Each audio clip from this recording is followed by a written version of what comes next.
नमस्कार मंडळी, माझं नाव आहे निकिता आणि मी राहते पुण्यामध्ये. तर मी आता संध्याकाळचं टाईम झालेला आहे, तर मी आता बनवते संध्याकाळचे जेवण. आणि आजचं जेवणमध्ये मी भाजी बनवणार आहे मसूरचं. तर माझ्या पद्धतीने मी कसं मसूरचं भाजी बनवते सोप्या पद्धतीने, तर ते दाखवते तुम्हाला. चला, मग मी तुम्हाला हे प्रश्न पण आला असेल की मी एवढं लवकर का जेवण बनवते. कारण माझ्याजवळ ऑलरेडी 6 महिन्याचं बाळ आहे.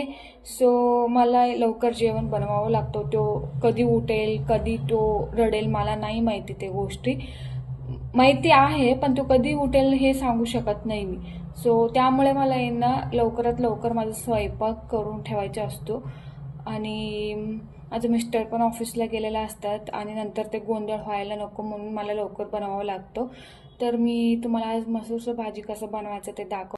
इथं एक कांदा, बारीक साईजचा कांदा कापून घेतलेला आहे. कढीपत्ता लागणार आहे, आलं लसूणचा ठेचा लागणार आहे, बारीक कापलेला कोथिंबीर लागणार आहे.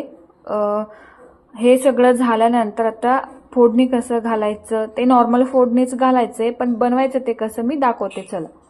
हे कढई मला माझ्या लग्नाच्या आधी माझी आईंनी मला दिले होते, जेव्हा मी पुण्याला जॉबला आली होती आणि मला जॉब पण लागलं होतं, तेव्हा दिलेलं कढई आहे. हे ऑलमोस्ट ह्याला 6 वर्ष झालेले आहे. तर मी हे कढई अजूनही माझ्यासोबत ठेवलेले आहे आणि मी ह्याच्यात कधी ना कधी काहीतरी बनवत असते. तर मी आता ह्याच्यात भाजी बनवणार आहे, ते मी कसं बनवायचं तुम्हाला दाखवते. चला मग.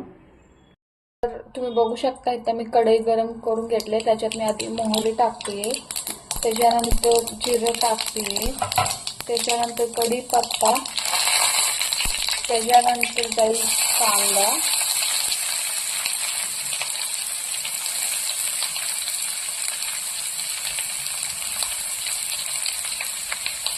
कांदा असं परतून घ्यायचं.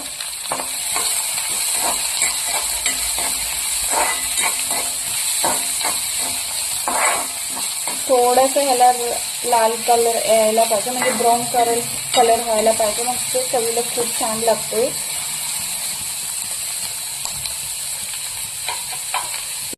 थोडंसं माझं कांदा ब्राऊन झालेले आहे. मग मी ह्याच्यामध्ये टाकते आलं लसूणचा ठेचा.